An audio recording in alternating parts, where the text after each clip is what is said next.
दुनिया क्रिकेट में दोस्तों इस पर्टिकुलर टाइम में सिर्फ एक बैट्समैन ऐसा है या एक प्लेयर ऐसा है जो कि टेस्ट की, ओडीआई की और टी20 की रैंकिंग में टॉप 10 में मौजूद है।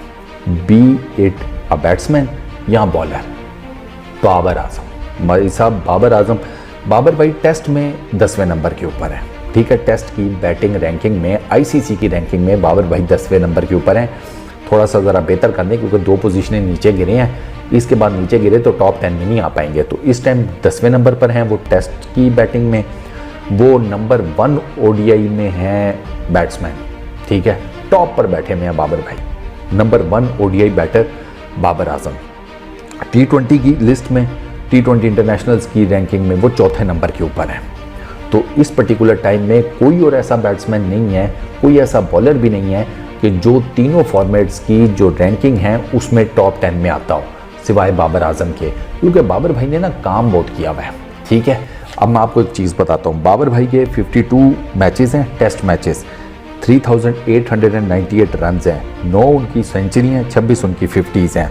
अच्छा, ओडीआई के अंदर 117 मैचेस खेले हुए हैं, 5729 ये उनके रन्स हैं। ओडीआई के अंदर 1900 हैं, 32 50s हैं।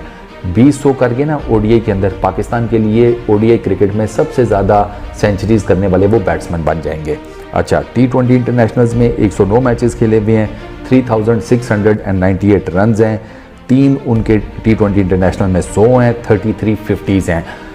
टी20 इंटरनेशनल में बाबर भाई 3rd हाईएस्ट रन्स गेटर हैं इस फॉर्मेट के टी20 इंटरनेशनल के अंदर। इनसे ऊपर रोहित हैं और रोहित से ऊपर विराट कोहली हैं।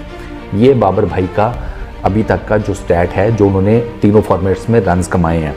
टेस्ट के अंदर जो उनका सबसे सक्सेसफुल ईयर था ना, सबसे कामयाब साल, वो 2022 था। उसमें इन्होंने 1184 रन स्कोर किए थे। ठीक है, ओडीआई के अंदर इनके 2 साल ऐसे हैं जो बेहतरीन किए हैं। 2019 उसमें इन्होंने 1092 रन स्कोर किए थे, 1092 होगा शायद, 1092 रन। ठीक है, फिर उसके बाद 2023 इनका बेस्ट साल है, इसमें भी उन्होंने 1000+ रन स्कोर किए हैं, 1065 रन। यानी कि 2019 और 2023 में, इन दोनों सालों में बाबर आजम ने ओडीआई क्रिकेट के अंदर 1000+ रन स्कोर किए हैं। टी20 इंटरनेशनल की बात की जाए तो उनका बेस्ट साल पहला है 2021 का, उन्होंने 939 रन स्कोर किए, और दूसरा 2022 जिसमें उन्होंने 735 रन स्कोर किए। बाबर भाई के साथ ना पता है प्रॉब्लम क्या हुई है, बाबर भाई बड़े ठीक ठाक जा रहे थे और शायद अभी तक ठीक ठाक चलते रहते। हमें हुई खुरक, जिसे उर्दू और हिंदी में शायद खारिश कहते हैं। उर्दू में तो खारिश कहते हैं, हिंदी में नहीं पता। हमें हुई खारिश। अच्छा खासा हमने अपना बैट्समैन जा रहा था, हमने उसे पकड़ के कप्तान बना दिया।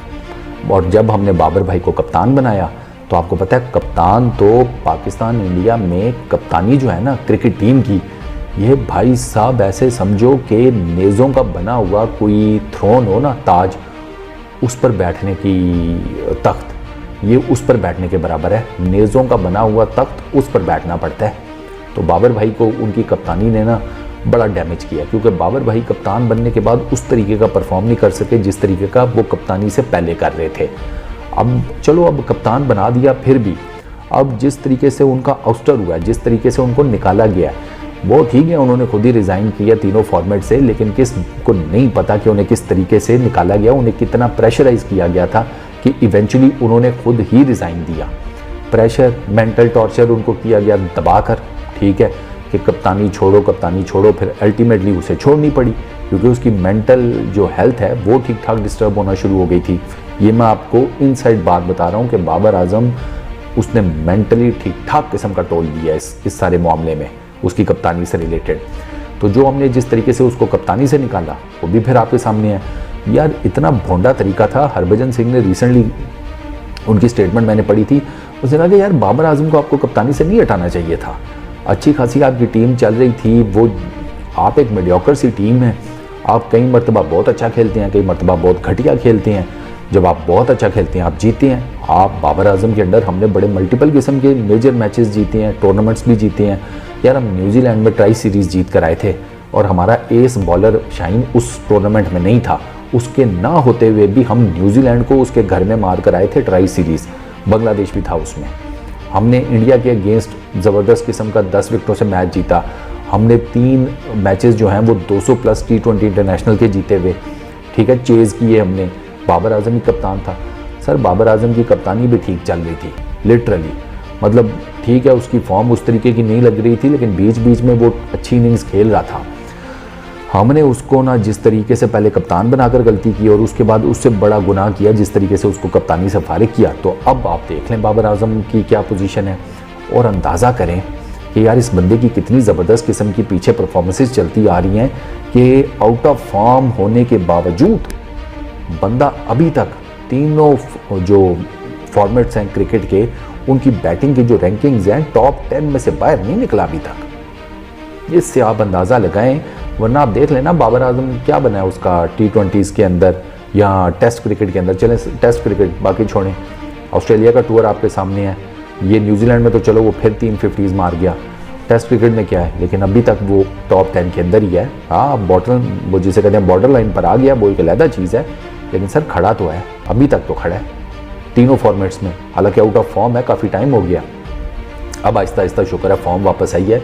इससे पहले तो वो आउट ऑफ फॉर्म चल रहा था, लेकिन उसने जब फॉर्म में था इतना कुछ किया हुआ है कि अभी तक वो तीनों रैंकिंग्स में टॉप 10 के अंदर सर्वाइव कर रहा है। तो भाई साहब प्लेयर तो अच्छा है, चलो ठीक है, दफ़ा किया, कप्तानी भाड़ में जाए, अपनी बैटिंग के ऊपर फोकस करे, रन्स बनाना दोबारा से चालू करे। हमें उसके रन से मतलब है, हमें क्या लगे उसकी कप्तानी से, बस ये सारी गेम है। इस वीडियो में इतनी, अपना बहुत ख्याल रखिएगा, नेक्स्ट वीडियो में मुलाकात होगी। Peace out.